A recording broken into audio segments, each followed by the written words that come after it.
continue this conversation, I want to bring in Miri Eisin now. She's a retired colonel of the Israel Defense Forces. Miri, great to have you with us. Thank you for your experience and wisdom tonight. I just want to ask, based on your 20-year career experience in the military, are we seeing in your mind a prelude to a significant and broader ground invasion in Gaza? I feel like we've been in this prelude for several days and we've been talking about it. I'd say that we've upped it more, meaning that doesn't mean necessarily that right now this is an overall ground operation in the northern Gaza Strip. It is the continuation and upping in the preparation and as going on. And what do I mean? It means that what we're doing now is we keep doing more. We're going in further. We're trying to get to the openings to the different terror subterranean system.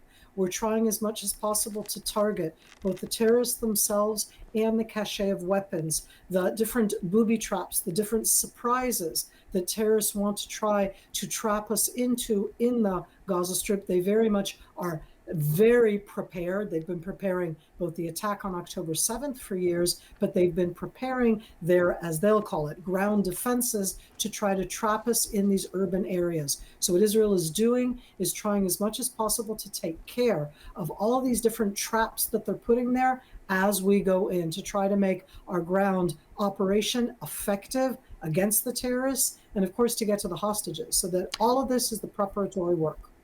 Yeah, there's two separate points there, and I'll take the first one to your point, just testing the water in a sense of what they're going to find.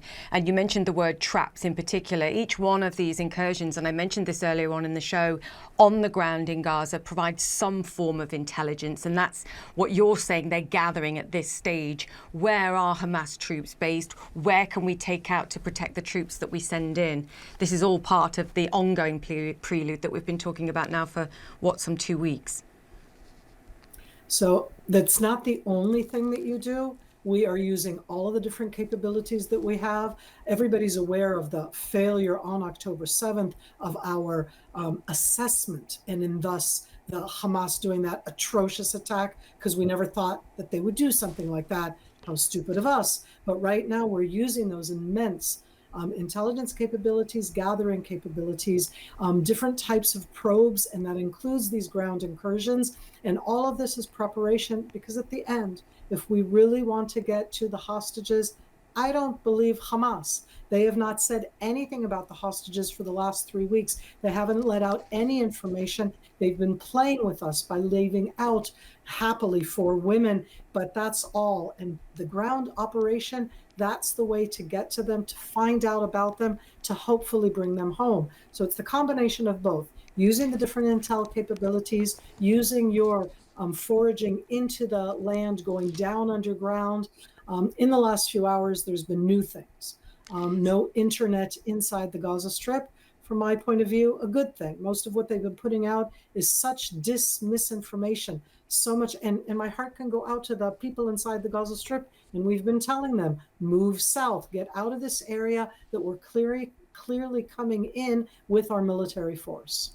So the key difference that I can identify between today, when we're talking about the hopes for some kind of sizable hostage release, and what we saw when we saw the 2 hostages released this time last week, is there was an eerie calm in the military activity that we saw in the hours running up to their release. And of course, this is completely different. So to your point, in your mind, are you saying that the IDF have decided that the best way to get these hostages is to go and find them for themselves and not rely on the negotiations that are taking place on the sidelines? Because that's sort of the hint that we got from the IDF spokesperson, Daniel Hagari, now a couple of hours ago, where he said disregard the rumours of those hostage release. Are you saying that the IDF is suggesting that actually the best way is to go in and get them? The IDF has been saying that from the beginning. The IDF and all of Israelis, none of us believe the Hamas. We want our families home. We want our children, our grandparents, all of these people that were taken from their homes. We want them to come back to Israel, but we don't believe Hamas and this Hamas terror organization.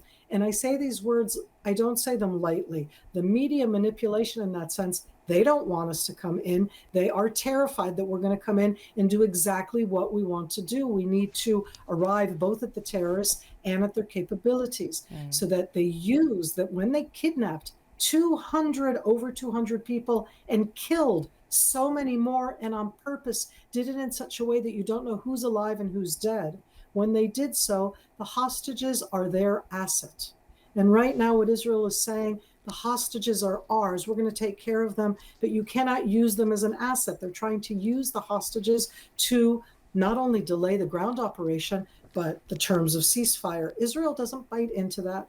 I don't think that the governments around the world bite into that. We all want the hostages home. None of us believe that Hamas are going to let them out.